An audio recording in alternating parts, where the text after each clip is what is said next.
Pues ella viene a fortalecer la licenciatura en Ingeniería Ambiental de reciente creación en esta institución. Anteriormente ella estuvo en la Universidad de la Ciénega del Estado de Michoacán de Ocampo, así que ella tiene experiencia aún siendo muy joven en la cuestión académica. Así que pues le agradecemos a la doctora, le agradecemos a ustedes, le agradecemos a las personas que nos siguen vía internet, a nuestros compañeros y compañeras de videoconferencias por la cobertura que le dan a este evento, y pues los dejo con la doctora Marisela Yadira Soto Padilla. Adelante, doctora. Muchas gracias, doctor. Buenos días, chicos y no tan chicos. Muchas gracias por lo de joven. Bueno, vamos a iniciar el día de hoy con el tema que les preparé a ustedes acerca de la biorremediación de aguas residuales de la industria textil. Ok. Como contenido de nuestra presentación tendremos lo que es una pequeña introducción. ¿Qué fue? Una pequeña introducción. Bueno, dentro de la introducción vamos a tener lo que es también unos antecedentes de lo que es la industria textil, los efectos de los colorantes que generan la industria textil, la aplicación de los microorganismos en lo que es la decoloración de estos efluentes textiles y una pequeña reseña de una investigación que estamos trabajando ahorita y que ya va a tener sus primeros inicios en un congreso en Tapachula, Chiapas. Ok, con una pequeña introducción, primero vamos a hablar de lo que es el agua. Estamos hablando del seminario de agua, entonces, ¿por qué la importancia de la biorremediación de colorantes de la industria textil en lo que es el agua? Si nosotros conocemos lo que es el agua y su importancia, vamos a saber que como seres humanos, todos nosotros estamos compuestos de agua, ¿sí? Los alimentos que nosotros consumimos en nuestra vida diaria están compuestos ¿de qué? De agua. Todo lo que nosotros tenemos se relaciona con lo que es el recurso hídrico o el agua, de ahí su gran importancia que tiene y su relevancia en el trabajo que se hace continuamente aquí con estos seminarios de agua. Ok, ¿qué tanta disponibilidad tenemos de agua? ¿Quién sabe? ¿Qué se imaginan ustedes que tengamos de disponibilidad de agua? Ustedes van a la playa y dicen, uy, qué bonito, se ve súper grande la cantidad de agua que hay ahí. ¿Sí o no? ¿Y será disponible para nuestros usos? No, no tenemos disponibilidad de esa agua. Como todos sabemos, si nosotros que nos suframos algún accidente y caigamos en el agua, ¿qué pasa cuando nosotros tomamos esa agua? ¿Mande? Se va a los pulmones, pero ¿cómo lo sientes? Es horrible, ¿no? ¿A alguien le ha pasado eso? A mí sí, y se siente horrible. Entonces la disponibilidad que tenemos de esa agua, pues realmente es muy poca. Si nos vemos a esta imagen, que fue obtenida de una fuente mundial, nos dice que nosotros tenemos de agua salada el 97% y el 3% solamente es agua que nosotros podemos utilizar, disponible para nuestras necesidades y para nuestro consumo. Si nosotros no tomamos agua, ¿qué pasa con nuestro organismo? Se nos seca. ¿Han visto las ciruelas pasas? Pues así se va, y los procesos metabólicos que nuestro organismo lleva a cabo, pues tampoco no pueden funcionar correctamente. Entonces, de esa agua dulce, de ese 3% que nosotros tenemos disponible de agua dulce, de igual manera no toda está disponible para consumo. ¿Por qué? Si nosotros observamos la siguiente gráfica, ¿sí se alcanza a distinguir bien? ¿No, verdad? Híjole. El 60%, aquí dice el 60%, lo constituyen los glaciares. Entonces, ¿esa agua está disponible? Pues tampoco no está disponible esa agua. Y el 30% la tenemos en el subsuelo y solamente el 1% la encontramos en la superficie disponible para nuestras necesidades. ¿Tenemos agua adecuada o la cantidad adecuada disponible para nuestras necesidades? Pues no. La mayoría de ellas se la lleva lo que es la industria, que consume alrededor del 70%, si no me equivoco, del agua disponible. Y esa industria genera muchísima cantidad de agua. Si nosotros hablamos de lo que es la contaminación generada en la industria, pues nosotros vamos a ver que es demasiada la contaminación que existe.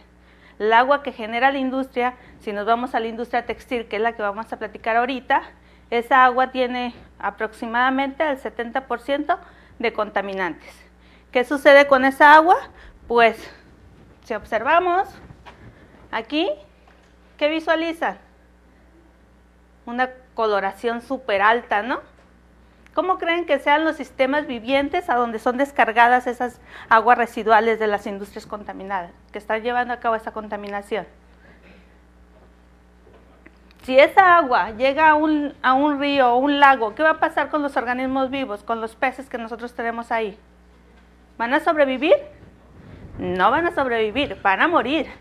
La basura que nosotros estamos generando también es una fuente de contaminación que nosotros estamos acabando con ese pequeño 1% que tenemos disponible, pues lo estamos completamente eliminando de su disponibilidad.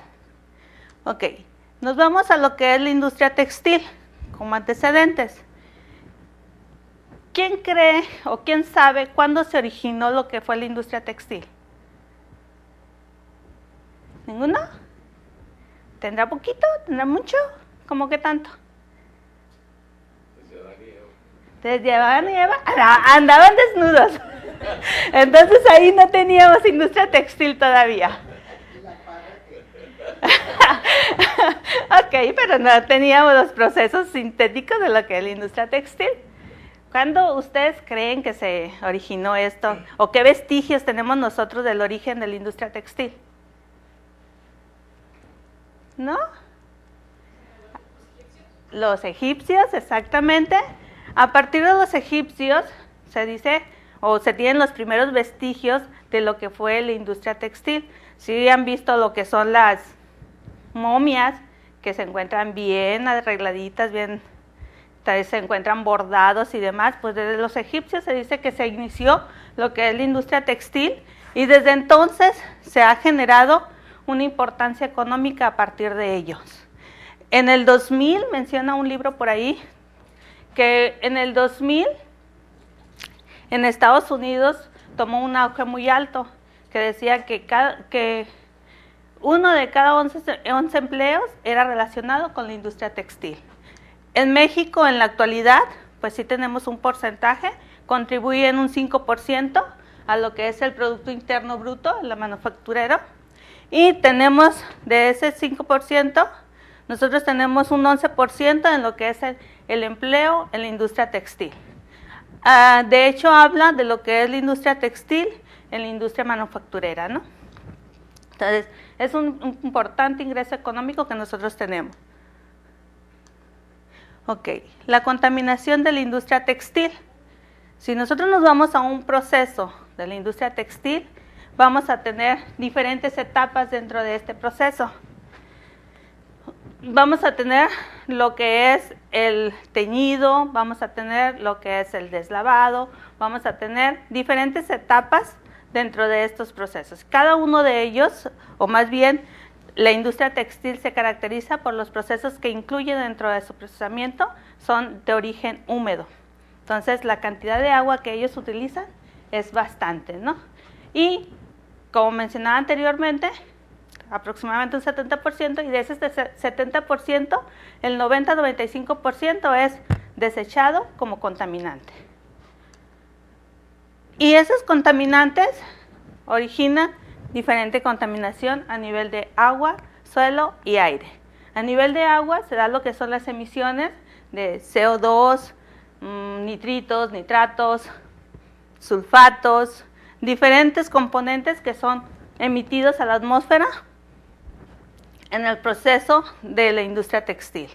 ¿Okay? También tenemos lo que son residuos sólidos y líquidos. La mayoría de ellos son residuos peligrosos que no tienen un manejo adecuado y hacen una gran contaminación al medio ambiente. Y también, pues como lo mencionábamos anteriormente, la generación de grandes cantidades de agua altamente coloreadas, los cuales afectan los sistemas a donde son descargados.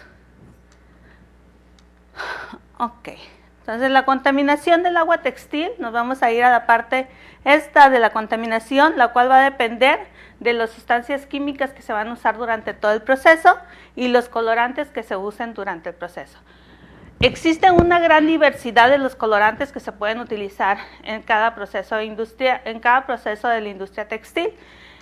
Ellos dependen de lo que es el diagrama de flujo que van a realizar los sistemas que ellos van a estar llevando a cabo en el teñido o en la elaboración de sus prendas que nosotros vamos a usar, ¿no? Ok, dentro de esos procesos vamos a tener nosotros parámetros los cuales vamos a visualizar dónde está la contaminación que nosotros estamos teniendo. La principal contaminación de esas aguas textiles son el color que nosotros vamos a encontrar. Si nosotros nos vamos a lo que son las fábricas de los pantalones de mezclillas que son tan utilizados y cada ratito queremos estar comprando, pues vamos a encontrar el color azul en una forma muy alta de contaminante en lo que es las aguas residuales de la industria textil. Y vamos a ver afectados lo que es el pH, lo que son los sólidos disueltos, la demanda química de oxígeno, la demanda bioquímica de oxígeno, todos los parámetros que nosotros físico-químicos que medimos en las aguas, aquí los vamos a encontrar en una alta concentración de contaminantes. Y vamos a tener un efecto visto en la descarga donde vamos a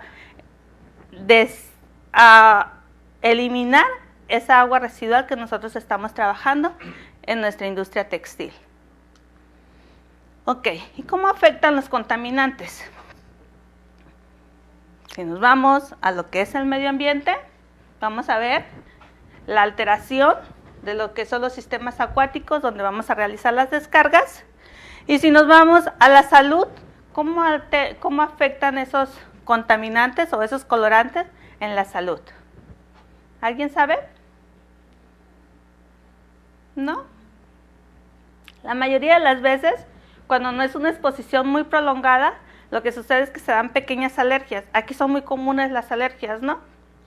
Pues tenemos pequeñas alergias por la presencia de los colorantes dentro de las aguas en los cuerpos de agua. Pero el mayor efecto negativo que tiene en la salud son la producción de aminas aromáticas, las cuales son cancerígenas a nuestro organismo. ¿Sí? Doctora, Mándeme. tengo una duda. Dígame. Pero aquí en nuestra zona, por ejemplo en Juárez, sí dice usted hay mucha contaminación y hay muchas alergias, pero aquí no hay industria textil. No, la contaminación que nosotros tenemos originadas en las alergias de aquí de Ciudad Juárez es por las emisiones de polvo, partículas. La industria en general, la industria, aquí somos una ciudad, bueno, apenas me estoy integrando, ¿no? No conozco bastante, pero sí somos una ciudad la cual tiene muchísima industria. Entonces, las calderas y todo eso hacen la formación de partículas que son las que provocan esas alergias en nosotros los seres humanos.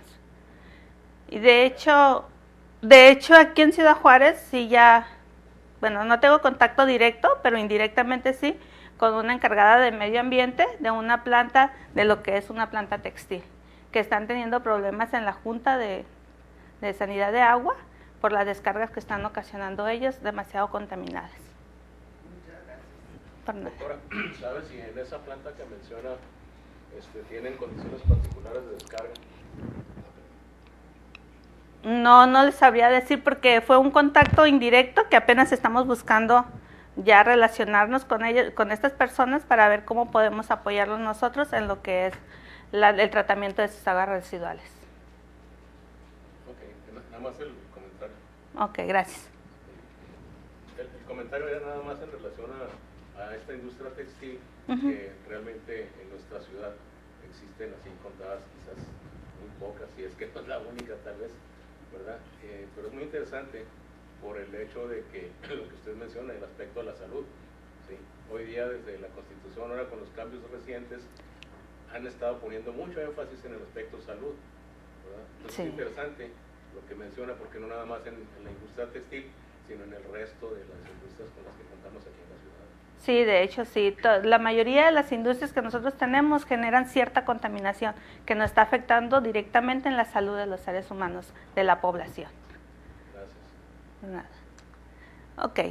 Bueno, ¿qué hacemos o qué se ha hecho hasta el momento para degradar esos colorantes? Mencionábamos nosotros que los colorantes eran los principales contaminantes del agua residual de la industria textil. La mayoría de los procesos que se han trabajado hasta ahorita han sido tratamientos físico-químicos. Si nosotros hablamos de tratamientos físico-químicos, que no tengo nada contra ellos, pero que son eficientes realmente, pero lo que sucede es que al mismo tiempo que eliminan una contaminación, estamos generando otra con la aplicación de estos compuestos químicos.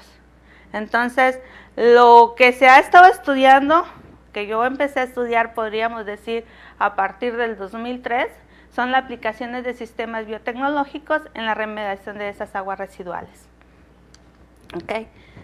¿Qué es la biodegradación o la degradación de los compuestos por medio de microorganismos? Pues hablamos de sistemas biotecnológicos, la mayoría de ellas.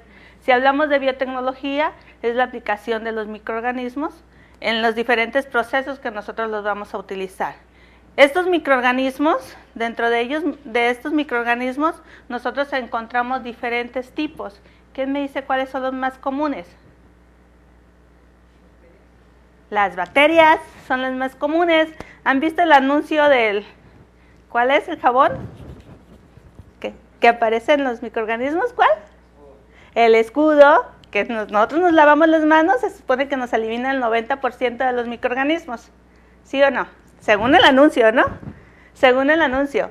Pero si nosotros nos vamos, ahí vemos diferentes formas de organismos que realmente no son visibles a nuestros ojos, pero nosotros los vamos a encontrar en el aire, en el suelo, en el agua. En todas partes vamos a tener la presencia de esas bacterias, principalmente, pero también tenemos lo que son las levaduras y los hongos. ¿Alguien sabe cuál es el producto principal de la levadura? Muy utilizado comercialmente. ¿Doctor? ¿Maestra? ¿No? La levadura. Algo que a ustedes les encanta, a los jovencitos. La cerveza. Es un producto que nosotros obtenemos a partir de los organismos vivos, conocidos como levaduras o microorganismos. ¿Y qué es eso? Pues es un desecho que nosotros estamos obteniendo a partir de estos organismos vivos. Así como la aplicación de la obtención de la cerveza, también han escuchado de la aplicación de levaduras en la producción del pan. ¿Sí? Han escuchado de la producción de queso a partir de microorganismos, de bacterias. Entonces, todo lo que nosotros visualicemos, tenemos una pequeña aplicación biotecnológica. Y se ha venido aplicando ¿desde qué años? Pues desde muchísimos años, ¿no? ¿Quién recuerda cuándo se empezó a fabricar el queso? Pues quién sabe, ¿verdad? Pero hace muchísimos años. Ok, y también se ha dado lo que es un auge a lo que son las enzimas. ¿Quién sabe qué es una enzima? ¿No? Ok, pues las enzimas, así como los que nosotros tomamos en la cerveza, de igual manera es la producción de las enzimas. Son desechos que los microorganismos están dando y tienen una función importante dentro de los procesos de la industria alimenticia, de la industria textil, de la industria cosmética, de la industria de la medicina, de todas las industrias que nosotros podamos mencionar. De hecho, con nosotros como seres vivos, tenemos una gran cantidad de enzimas para poder llevar a cabo nuestros procesos metabólicos. ¿Ok? ¿Y qué procesos están implicados en la biodegradación o la biodecoloración? Pues, por mencionar algunos, o los principales más bien, tenemos la bioabsorción, la bioacumulación, biofragmentación y la biotransformación. La bioabsorción sería un proceso en el cual nosotros vamos a tener al organismo, esta principalmente se lleva a través de hongos, donde vamos a tener el crecimiento de los hongos. Y ustedes saben que los honguitos tienen así como muchas ramitas, como las raíces de los árboles. Al crecer, así se desarrollan. Entonces, dentro de esos micelios se lleva una captación de lo que es el colorante. Entonces, se le conoce como una absorción se adhiere a la parte de fuera de lo que es el hongo. Si nosotros hablamos de una bioacumulación, estamos hablando de una integración ya del contaminante o del colorante dentro de la bacteria, dentro del hongo o dentro de la levadura que nosotros estemos manejando. Y si hablamos de una biofragmentación, yo ahorita les mencionaba que las aminas que se forman a partir de los colorantes azo son aminas cancerígenas o compuestos cancerígenos. Aquí nosotros tenemos lo que es un colorante azo. Si nosotros hablamos de la biofragmentación, vamos a tener una separación del enlace azo formando esas aminas aromáticas, las cuales van a tener ese efecto negativo. Y si hablamos de la biotransformación, pues vamos a estar hablando del cambio de un grupo metilo por un grupo sulfato, del cambio de un grupo sulfato por un hidrógeno. Estamos transformando lo que es la molécula en su estructura química. ¿Sí? Ok. ¿Qué actividades microbianas se llevan a cabo en el proceso de coloración o qué relación existe entre los microorganismos y qué condiciones deben de tener para poder llevar a cabo el proceso de coloración? Pues vamos a tener lo que es el contaminante, la composición orgánica que tenga esa contaminante, que va a hacer que los microorganismos lo utilicen en su fuente de proceso metabólico o su fuente de energía, así como los diferentes nutrientes, como es el nitrógeno, el fósforo, el sodio, el nitrógeno, todos los elementos que nosotros podamos tener ahí para darle nutrientes a nuestros microorganismos. Los receptores de electrones, cuando hablamos de oxígeno, nitratos, sulfatos, lo que son las transformaciones. A partir de esto, nosotros vamos a tener las transformaciones de los contaminantes atmosféricos que estamos modificando y vamos a querer lograr lo que es la mineralización del contaminante que estamos manejando. Este esquema se aplica a la mayoría de los contaminantes, así como nosotros como seres vivos, hagan de cuenta que nosotros nos ponemos aquí, ¿sí? Nosotros somos los seres vivos. ¿Qué necesitamos nosotros para desarrollarnos y poder llevar a cabo nuestro proceso de vida? Nutrientes. Nosotros necesitamos alimentarnos y tener proteínas, carbohidratos, lípidos para poder llevar a cabo nuestros procesos metabólicos. Dentro de eso también necesitamos la fuente de carbono, que es la principal, que nos la dan los carbohidratos, que nosotros necesitamos para poder llevar a cabo nuestro desarrollo como ser vivo. Y dentro de nuestro organismo vamos a tener los receptores de electrones que van a estar llevando a cabo el proceso metabólico y los procesos de nuestro sistema en forma adecuada. ¿Y qué vamos a tener? Nosotros no vamos a modificar contaminantes, ¿no? Al contrario, esos contaminantes nos hacen daño a nosotros, pero sí vamos a tener modificaciones al momento de obtener a partir de los, podríamos decir, del almidón que consumimos en la papa, obtener el carbono que necesitamos para nuestros procesos metabólicos, el oxígeno que necesitamos para nuestras reacciones enzimáticas y el hidrógeno que necesitamos a partir de nuestro metabolismo para dar nuestras reacciones enzimáticas. Y aquí nosotros no llegamos a la mineralización, pero los microorganismos sí. Cuando llevan a cabo su proceso completo es llegar hasta lo que es la mineralización, que es la composición de dióxido de carbono y agua a partir de los contaminantes que nosotros estamos teniendo. ¿Sí les queda un poquito más claro? Ok, los factores importantes que nosotros debemos de considerar en la biodecoloración, pues sería el principal de ellos más bien, sería la estructura química que tiene nuestro colorante. La estructura química de él va a decir qué tan fácil va a ser para el microorganismo biotransformarlo, qué tan fácil va a ser para el microorganismo biofragmentarlo o qué tan fácil va a ser para el microorganismo absorberlo o acumularlo dentro de su metabolismo. También tiene que ver la composición de elementos que nosotros vamos a tener, aparte de lo que es la estructura química de nuestro contaminante, la composición que va a acompañar ese contaminante, el pH que tiene nuestra solución o nuestra agua, la temperatura y la fuente de carbono que va a hacer al microorganismo crecer y desarrollarse, y al momento de crecer y desarrollarse va a llevar a cabo esos procesos metabólicos en la degradación de los contaminantes. Si ustedes se fijaban por ahí, decía bioremediación de colorantes de la industria textil. La mayoría de los colorantes de la industria textil se clasifican en estas clases: directo, reactivo, ácido, mordente y lo que es los premetalizados. Pero todos estos tienen relación con algunos metales pesados que son tóxicos para los seres vivos. ¿Sí? Ok. Dentro de los factores implicados en la aplicabilidad de la biodecoloración, pues ya mencionábamos la propiedad del colorante, la presencia de microorganismos o de comunidades microbianas, las cuales van a llevar a cabo ese metabolismo, la disponibilidad que tenga el colorante, la estructura química que tenga ese colorante y las condiciones del medio contaminado donde nosotros vamos a estar buscando la eliminación de ese colorante.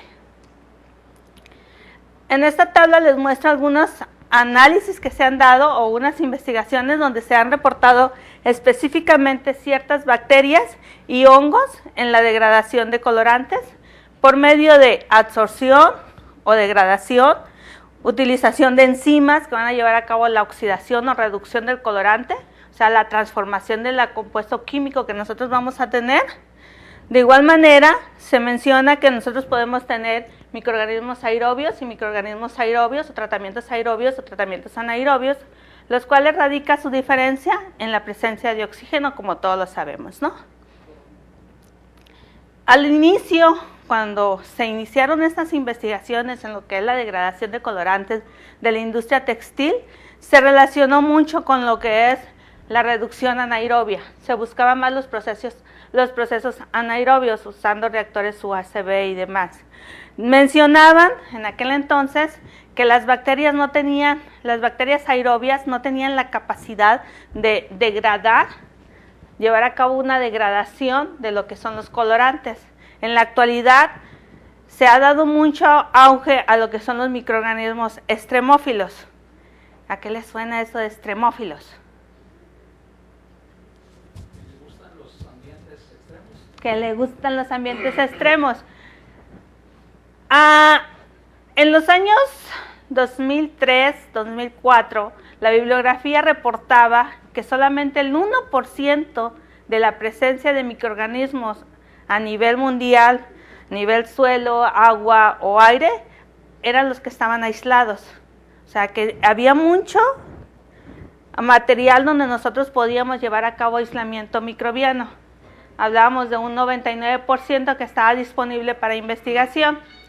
Como lo mencionaba el doctor Salas, los microorganismos extremófilos son microorganismos que les gustan los ambientes extremos. ¿Cuáles serán estos? Para ustedes, ¿qué es un ambiente extremo?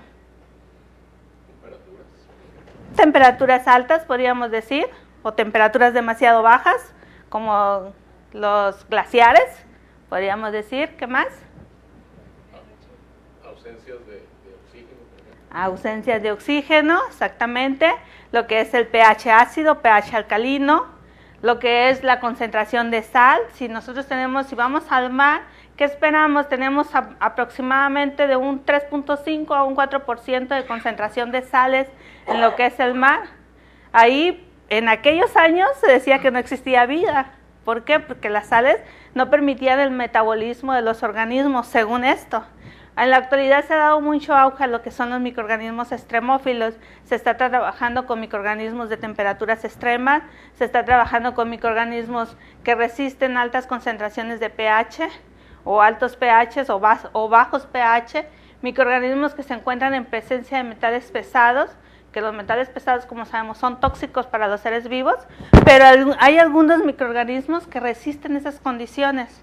Entonces, ahorita se está dando mucho auge a lo que es el aislamiento microbiano a partir de sistemas o de ecosistemas extremos para manejar la posibilidad que nosotros tengamos. Si ese microorganismo tiene cierta característica de darle la resistencia a tener una alta temperatura, a tener un alto pH, a resistir las concentraciones elevadas de metales pesados, llamemos de mercurio, de plomo y demás, esos microorganismos en su metabolismo tienen la presencia de ciertas enzimas que lo hacen resistente a esas condiciones, que muchas veces para nosotros son completamente adversas y ocasionan daños a los seres vivos. Bueno, de ahí radica la investigación que nosotros estamos realizando en estos momentos. El objetivo es evaluar la biodecoloración del colorante rojo de metilo como potencial biotecnológico de bacterias metaloresistentes. Estas bacterias fueron aisladas de sedimentos del lago de Chapala en México. ¿Alguien conoce lo que es el lago de Chapala? Es un área muy grande donde hay pueblos cercanos que se alimentan de la pesca o sobreviven a partir de la agricultura de estas aguas que nosotros tenemos aquí. Entonces, si nosotros nos vamos ahí, se hizo el aislamiento de estas bacterias, las cuales se les dieron condiciones de metal resistentes, o más bien utilizamos metales pesados para lograr ese aislamiento de los microorganismos. ¿Qué quiere decir? Que en el lago de Chapala nosotros tenemos presencia de mercurio, de cobre, de plomo, de... ¿Cuál otro metal? Cromo. Ok, cromo también. Todos esos metales pesados nosotros los encontramos en el lago de Chapala. Entonces, ¿qué sucede con las comunidades que se encuentran alrededor del lago de Chapala? Se los comen. ¿Y qué pasa con los metales? Dijimos que nosotros no los vamos a transformar ni nada. ¿Qué va a suceder? Se acumulan, más bien. Se acumulan en nuestro organismo, causando las diferentes enfermedades que se han encontrado alrededor de las poblaciones que nosotros tenemos en el lago de Chapala. Un estudio reciente menciona que en el pez, específicamente la carpa, encontraron altas concentraciones de mercurio. Se hizo un análisis a la población que estaba a la orilla del lago de Chapala y se encontró que en las mujeres, en el cabello de las mujeres, se encontró la presencia de mercurio. Se asocia también a un alto número de abortos y a lo que es problemas de los niños principalmente. Ok, ¿qué es lo que realizamos ahí? Pues aislamos lo que es la bacteria, dándole condiciones de crecimiento o suplementando su medio de cultivo con cobre y con cromo, mercurio, hierro, zinc y diferentes metales pesados.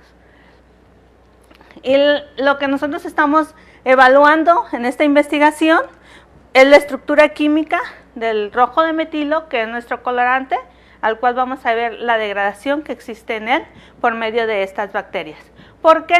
¿Por qué lo relacionamos con las bacterias metal resistentes? Si nos vamos a la tablita anterior que les mostré, vemos que existe una relación entre lo que son los colorantes y los metales pesados. ¿Sí se los mencioné ahorita? ¿Sí recuerdan? Ok. Entonces, por eso decidimos hacer esta investigación. Doctora, mándeme. Ahorita que mencionan a las personas que viven ahí en las cercanías, en sus investigaciones no han hecho análisis con lo que es los vegetales propios ¿De cultivos? Los vegetales de ahí del lago. No, se está tomando como indicador de contaminación más bien los peces.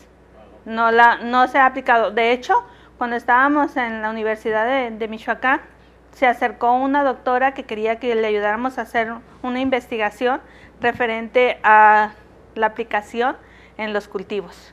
Pero no llegamos a nada concreto y ya no volvió la doctora, entonces quedó en nada eso, ¿no? Y al parecer pues no se le ha dado seguimiento.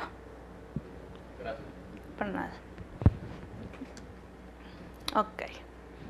Seguimos entonces. ¿En qué consistió el aislamiento? Ahorita les mencionaba que solamente el 1% de los microorganismos se mencionaba que había sido aislado. Entonces, ¿en qué consiste que los microorganismos crezcan? Esos microorganismos extremófilos, si nosotros le damos un medio normal de crecimiento, un agar nutritivo, pues vamos a ver que no vamos a tener el crecimiento de ellos, porque ellos requieren las condiciones extremófilas para desarrollarse. Entonces, de ahí el detalle de que solamente el 1% de los microorganismos se ha aislado. Entonces, para esto, nosotros lo que hicimos es llevar a cabo un aislamiento de las bacterias de los sedimentos del lago de Chapala. Tomamos los sedimentos en una parte profunda, de tal manera que los trasladamos al laboratorio y le dimos las condiciones que nosotros nos interesaba aislar los microorganismos. Si estamos hablando de bacterias metalófilas, entonces, ¿qué le íbamos a dar al microorganismo? Metales, exactamente. Si yo quería bacterias resistentes a mercurio, pues le iba a poner mercurio para que creciera la bacteria que le gusta consumir el mercurio. Si yo quería bacterias resistentes a cromo, pues al medio de cultivo le iba a adicionar cromo para que crecieran las bacterias que les gusta consumir el cromo o que resisten en su proceso metabólico la presencia de estos metales pesados.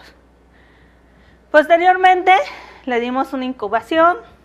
Este proceso, parte de esta experimentación se desarrolló aquí en los laboratorios de ingeniería ambiental con unos estudiantes de maestría. Ok, ¿qué le dimos? Pues después de que le dimos el medio con que iba a alimentarse, pues lo pusimos a crecer en el ambiente que a ella les gusta. ¿Qué sucede con nosotros cuando nos dan agua, temperatura así fresquecita y demás? ¿Qué sucede con nosotros? Nos sentimos bien cómodos, ¿no? Algunos hasta nos dormimos y todo. Entonces, así las bacterias, si le damos las condiciones que ellas necesitan para crecer, pues van a crecer así, ¿no? Y su proceso metabólico va a ser súper rápido. Después hicimos lo que es una incubación, o más bien un traspaso a unas cajas Petri, donde hicimos técnica de dilución. Por medio de dilución nosotros llegamos a obtener nuestras bacterias específicas por separado. Teniendo las bacterias, casi no se alcanza a distinguir aquí, no sé qué pasa con el cañón, que sí está medio mal, pero si nosotros alcanzamos a ver, ¿alcanzan a ver aquí? ¿Sí? Esta es nuestra bacteria, la cual ya se encuentra aislada de todo el crecimiento de todos los demás microorganismos. Okay. Esa fue la primera parte donde se hizo el aislamiento de las bacterias metalófilas.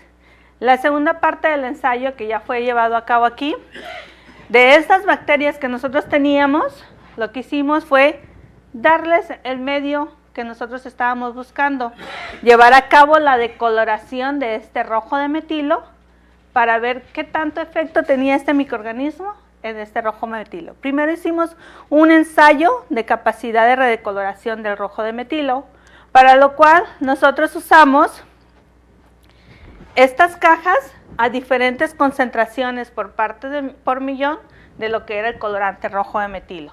Utilizamos de 100 partes por millón hasta 500 partes por millón para ver la capacidad de la bacteria en crecer y desarrollarse y presentar esa capacidad de decoloración.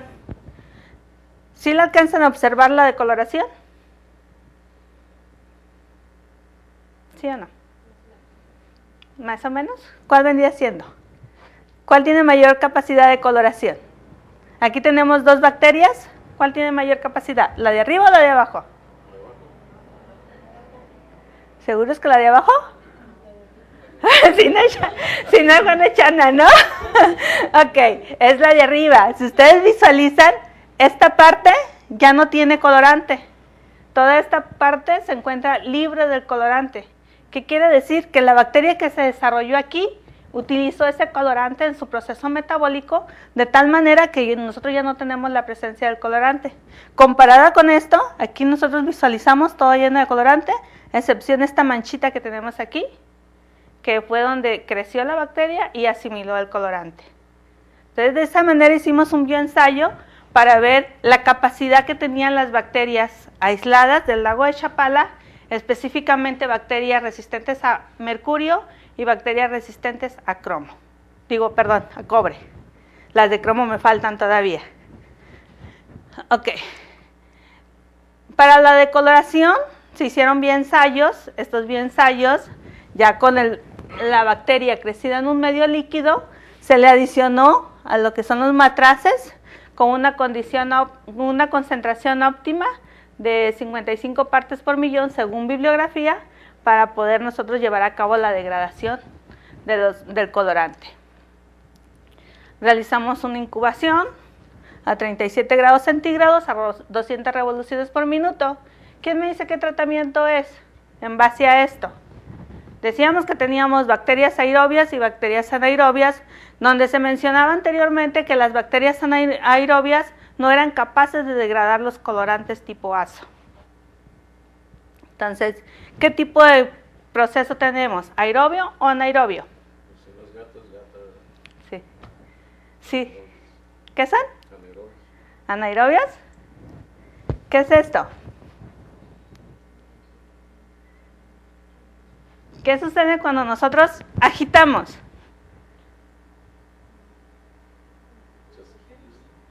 ¿Tenemos qué? Al agitar, tenemos oxigenación. Entonces es un proceso aerobio que estamos llevando a cabo. Y si nosotros vamos a las cajas anteriormente, vemos las bacterias, las bacterias, y estas bacterias no tienen condiciones anaerobias. No les estamos aplicando oxígeno, pero en sí tampoco no lo estamos eliminando, no lo estamos cambiando.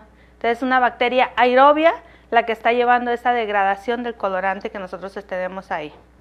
Entonces, por lo cual, nosotros vamos a tener que darle condiciones aerobias a nuestra bacteria para que pueda llevar a cabo la degradación de ese colorante.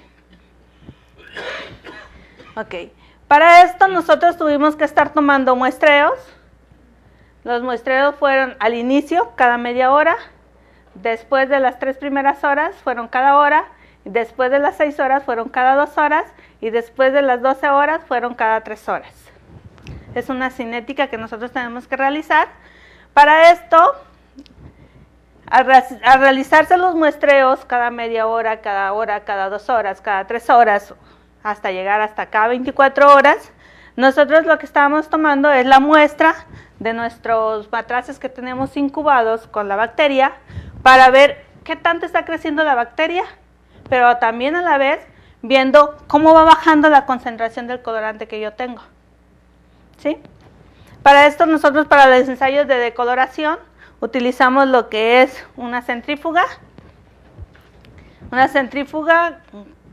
con 3000 revoluciones por minuto por 15 minutos. ¿Qué es lo que va a hacer esa centrífuga? Separar lo que es el crecimiento bacteriano nada más y dejarme el líquido donde yo estoy teniendo el colorante para poder medir qué tanto se ha degradado el colorante. ¿Ok? Esa medición se realizó por medio de un espectrofotómetro para midiendo el paso de la luz que permite nuestra muestra a través de ella. Y en general esa fue la metodología que aplicamos para los carteles que les mencionaba que se van a ir a presentar a Tapachula, Chiapas. Ok, como resultados que tenemos de esos análisis fue el crecimiento de las bacterias resistentes a mercurio, el crecimiento de las bacterias resistentes a cobre. Las crucecitas representan quién fue la que creció más y decoloró más. ¿Sí? Entre más crucecitas tenga, quiere decir que la bacteria fue más resistente a la presencia del colorante rojo de metilo que estamos trabajando. ¿Sí? Si nosotros vemos, tuvimos crecimiento hasta las 500 partes por millón. Los microorganismos,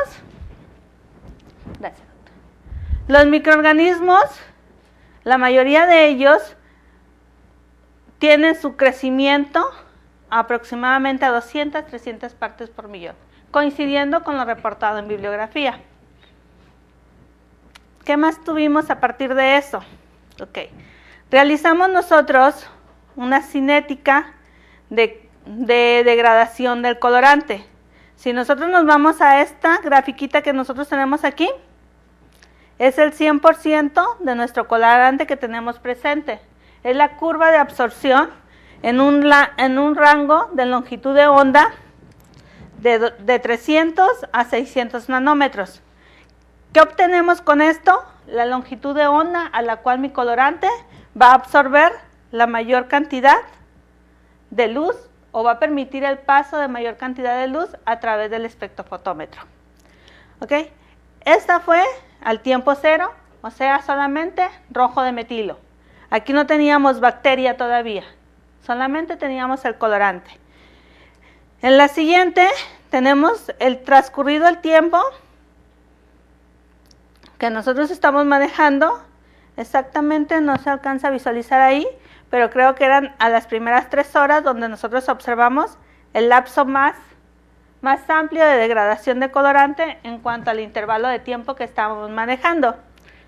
Así nos vamos a los diferentes tiempos hasta que vemos que nuestra concentración del colorante realmente ya se encuentra.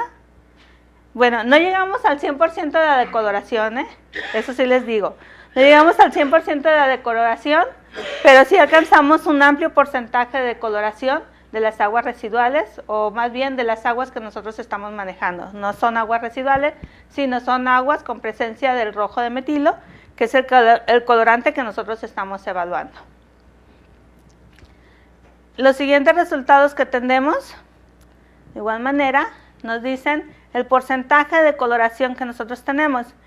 En la tabla anterior mencionábamos que teníamos crecimiento muy grande de algunas bacterias hasta las 500 partes por millón.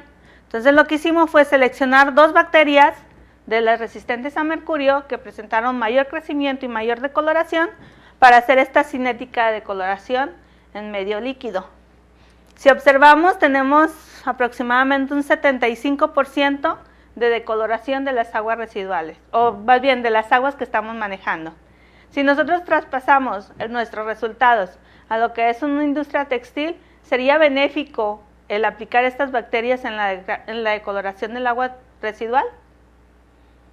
¿Ustedes qué piensan? ¿Sería benéfico eliminarle el 75% del colorante? ¿Cómo se afectaría el medio ambiente?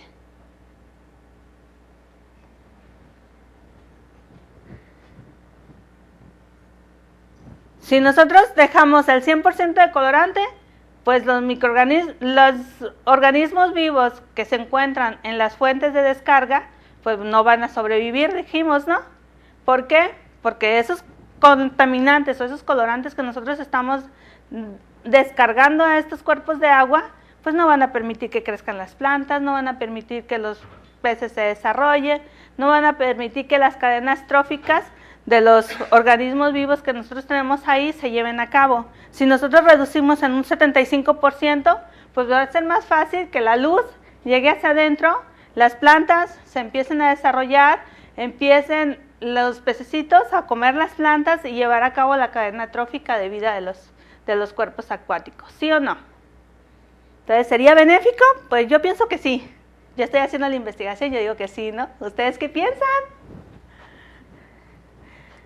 Ok, esto fue con referente a las bacterias resistentes a mercurio, y acá solamente seleccionamos una bacteria para lo que es la evaluación, encontrando un 61% de coloración en un tiempo de 20 horas. Y en esta de mercurio, nuestra máxima de coloración se presentó a 4 horas. ¿Cuál es más eficiente?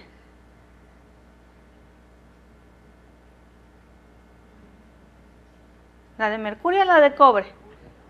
Las de mercurio, estas son más eficientes porque a 4 horas tenemos un 75% de remoción del colorante que nosotros estábamos adicionando.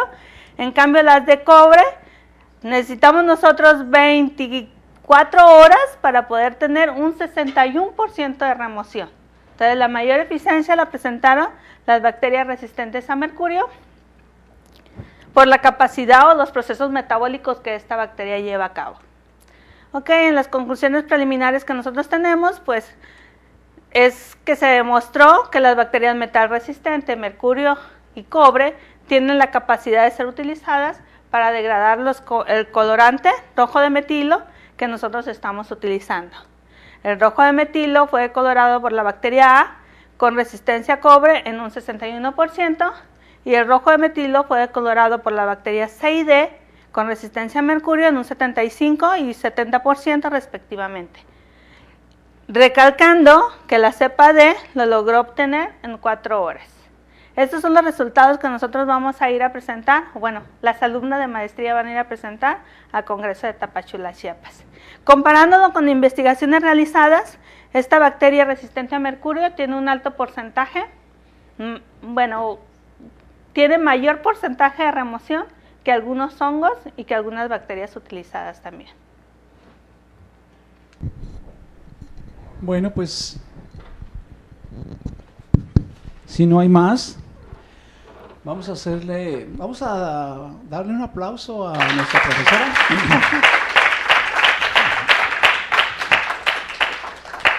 Porque aprendimos mucho de estos temas tan interesantes, ¿no? Que luego no nos imaginamos a nosotros tal vez como civiles o alguna otra carrera que son tan importantes para la sociedad.